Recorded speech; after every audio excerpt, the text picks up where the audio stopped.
Bonjour, aujourd'hui je vais vous présenter la capsule pédagogique 6.1. On va voir la représentation des régularités, c'est la mathématique 9e année. Avant de commencer, on va faire une petite révision du plan cartésien et des coordonnées. Notre plan cartésien, à l'horizontale, on a l'axe des X, qu'on appelle l'axe des abscisses, et à la verticale, on a l'axe des Y, qu'on appelle l'axe des ordonnées.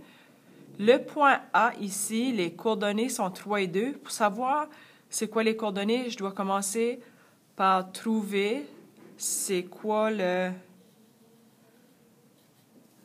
ma valeur sur l'axe des X, et c'est 3, alors c'est ma première coordonnée.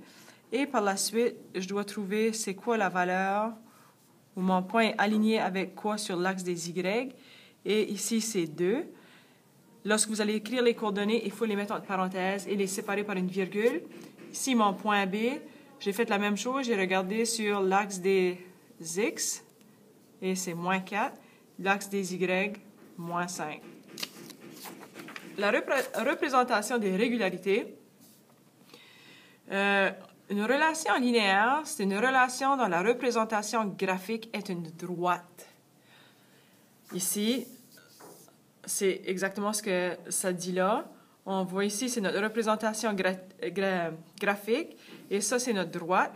Sur l'axe des X, on appelle ça N, puis N ici, ça représente le nombre de boîtes de crème glacée, ça fait que le N doit être pour nombre. Et ici, sur l'axe des Y, on appelle ça C, et ça représente le coût, puis le C, c'est parce que le mot coût commence avec C. On a le titre.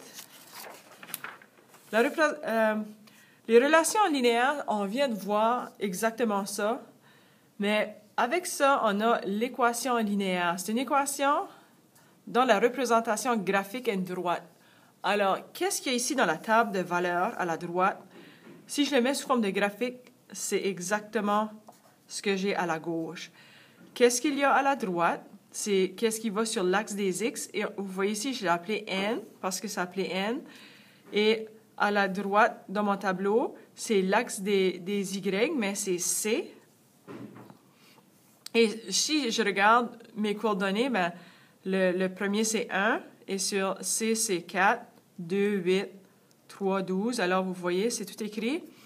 Et je veux trouver c'est quoi l'équation. L'équation, c'est une expression algébrique avec un signe d'égalité et une réponse.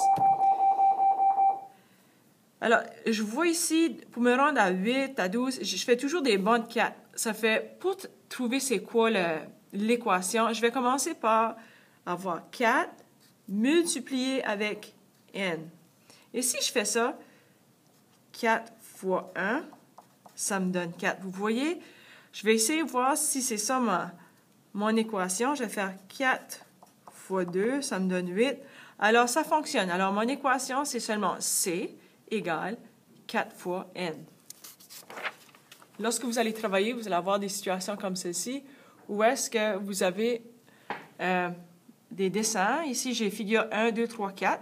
Alors, dans ma colonne à gauche, je vais mettre 1, 2, 3, 4. Et à la droite, le nombre de cercles. Ma première figure, j'ai un cercle. Deuxième, 2. Non, ma deuxième figure, j'en ai 3. 5 et 7. Pour trouver c'est quoi mon équation ici, lorsque je suis à 1, pour me rendre à 3, j'ai fait plus 2. De 3 à 5, plus 2.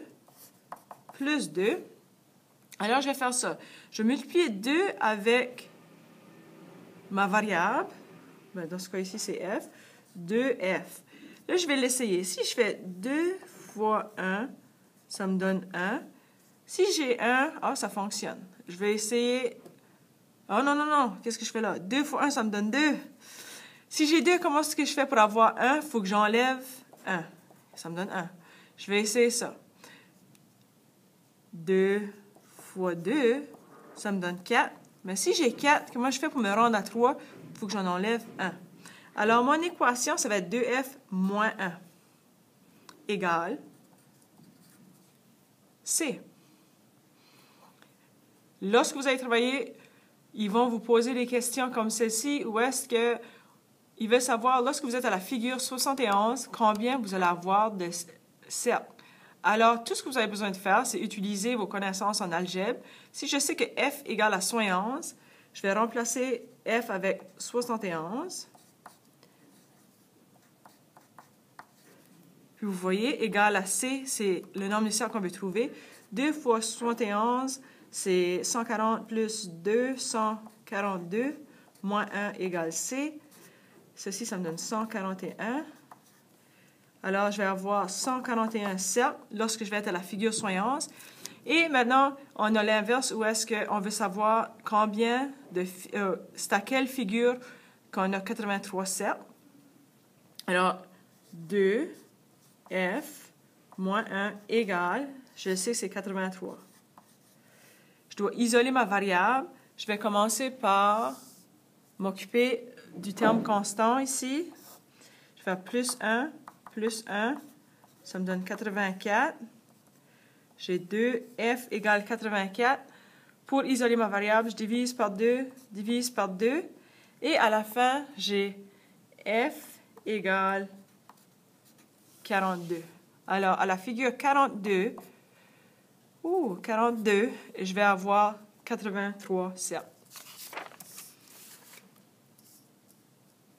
Lorsque vous allez faire le 6.1, vous allez avoir des situations où est-ce que nos tables de valeurs vont avoir des nombres décimaux et des positifs et des négatifs.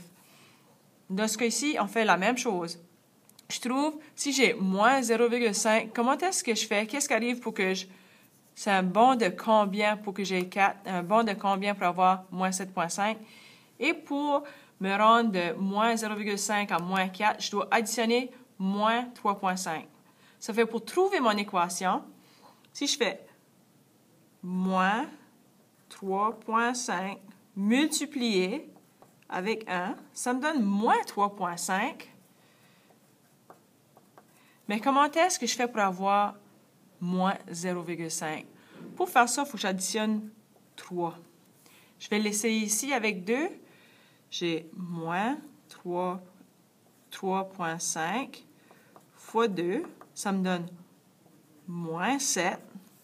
Si j'ai moins 7 et je vais avoir moins 4, je dois additionner 3. Alors, mon équation est moins 3,5f plus 3 égale W. Bon, vous êtes prêts pour faire le 6.1.